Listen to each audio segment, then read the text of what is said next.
कि जो लगभग 15 महीने से देश के राजधानी के इर्द गिर्द जो किसान आंदोलन चल रहा है, उस किसान आंदोलन में जो सवाल हैं, उन सवालों से निश्चित रूप से खेत मजदूर भी प्रभावित है। और ख़ास करके उसमें जो आवश्यक वस्तु अधिनियम में जो संशोधन जो सरकार ने किया है, उससे आम जनता प्रभावित है और खेत मजदूर तो और भी ज़्यादा प्रभावित होगा। सरकार ने उस कानून को वापस लिया है, लेकिन साथ ही साथ उस आंदोलन को मदद करते हुए,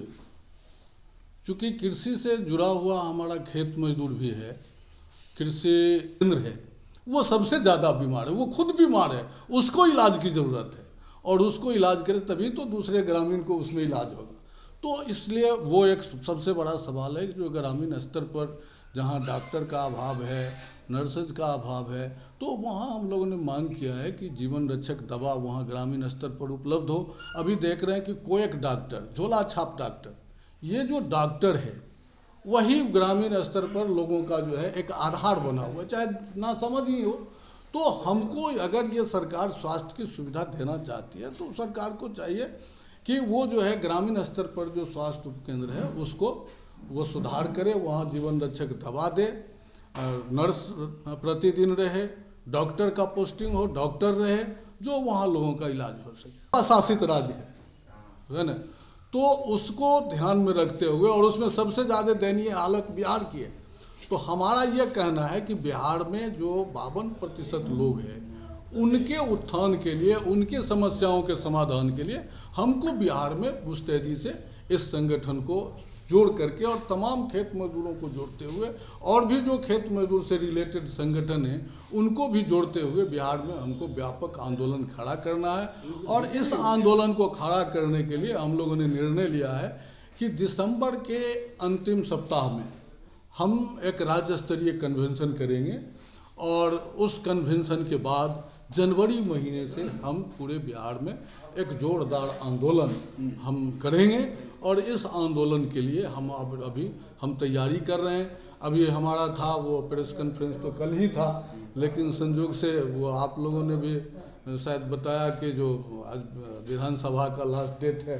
तो हम आपके माध्यम से इस सरकार को, नीतीश कुमार जी की सरकार को, डबल इंजन की सरकार को हम आगाह करना चाहते हैं, उनसे मांग भी करते हैं और उनको आगाह भी करना चाहते हैं कि आप समय रहते जो खेत मजदूरों का जो वाजिब सवाल है उन सवालों को आप बिहार में हल करें और हम लोगों को भी मजबूर नहीं करें कि हम आंदोलन में जाएं। हमारा कोई मनौती नहीं है कि आंदोलन में जाने का, लेकिन अगर आप ये नीतीश जी हल नहीं करते हैं खेत मजदूरों के सवाल को, तो मजबूरन खेत मजदूर को और हम खेत मजदूर संगठनों को आंदोलन में कूदना पड़ेगा। यही हमारा उसमें ये कहना है। उसमें जो इधर उधर लोग काम करते थे, प्रवास पलायन करते थे, उन लोगों को भी लॉकडाउन के पीरियड में पूरे 2 साल में बेरोजगारी, जब छोटे उद्योग बंद हो गए, तमाम तरह के काम धंधा बंद हो गया, तो उसमें करोड़ों लोग बेरोजगार हुए। और उसका सबसे ज़्यादा प्रभाव अगर किसी पर पड़ा है,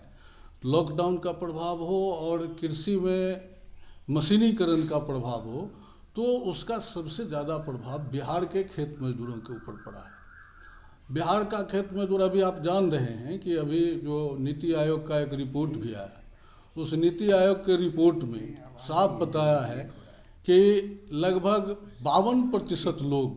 बिहार के हैं जो गरीब हैं। और सरकार कह रही है कि डबल इंजन की सरकार है।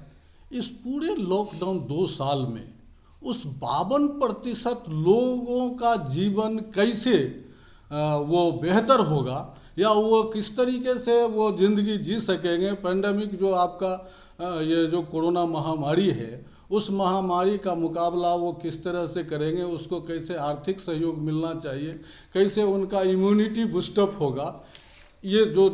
जनता है जो गरीबी रेखा से नीचे हैं, वो हर तरह से बदहाल हैं, तो उसके लिए सरकार की कोई योजना नहीं। सरकार ने कह दिया कि केंद्र सरकार ने कि हम तो 5 किलो अनाज दे रहे हैं, अब सवाल उत्पन्न होता है कि क्या 5 किलो अनाज से महीना भर किसी व्यक्ति का ज़िंदगी चलेगा? 5 किलो अनाज खाकर 1 महीना जिंदा रह सकता है? या 10 किलो अनाज में कितना होगा, कितना ग्राम पड़ता है उसको प्रति शाम भोजन? और फिर सिर्फ अनाज से तो उसका इम्यूनिटी बूस्ट नहीं हो जाएगा, उसके लिए और भी जो सामान चाहिए इम्यूनिटी बढ़ाने के लिए, तो उस तरीके का कोई सरकार ने इंतज़ाम नहीं किया। और इसीलिए हम लोगों ने मांग किया था सरकार से कि सरकार उनको जो है कम से कम जो है वो कि यहाँ अभी आपने देखा, अभी सरकार ने नीतीश जी का घोषणा हमने परसों तरसों अखबार में पढ़ा। उन्होंने कहा कि जो हम सर्वे करेंगे और जो भी नौजवान लोग हैं उसके पास अगर बसने के लिए ज़मीन नहीं है तो हम ज़मीन देंगे बसने के लिए। कैसे देंगे पता नहीं। आप जानते हैं कि डी बंदोपाध्याय आयोग का रिपोर्ट जिसने बताया कि बिहार के अंदर 22 लाख एकड़ ज़मीन जो सीलिंग से फाजिल है,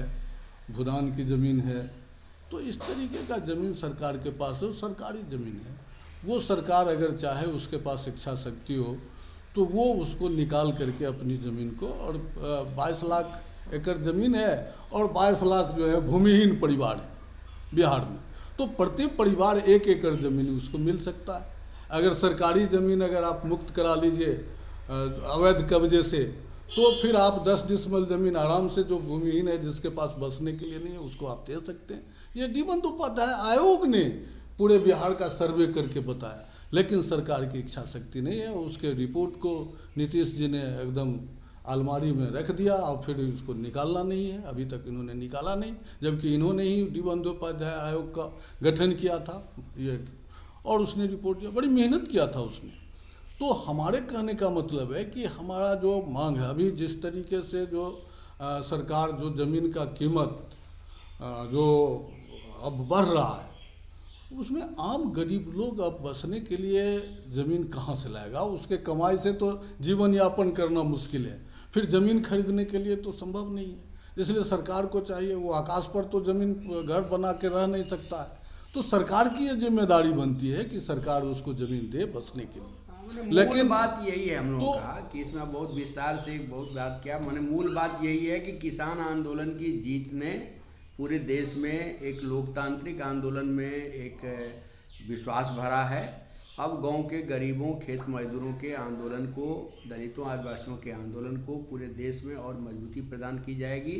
और बिहार में जो गरीबों के सवाल हैं, भोला जी ने विस्तार से विभिन्न मांगों को रखा, उसको लेकर के बिहार में हम लोग इस आंदोलन को तेज करेंगे। और उसके लिए हमने फैसला लिया है, मुख्य रूप से निर्णय लिया है कि बिहार ने, हमारे कहने का मतलब यह था कि पूरे देश से बिहार की हालत और भी ज़्यादा दयनीय है। इस 52%, अभी आप देख रहे हैं नीति आयोग ने जो रिपोर्ट दिया उसमें 6 राज्य को बताया है सबसे गरीब राज्य, उसमें 4 तो भाजपा शासित राज्य है ना, तो उसको ध्यान में रखते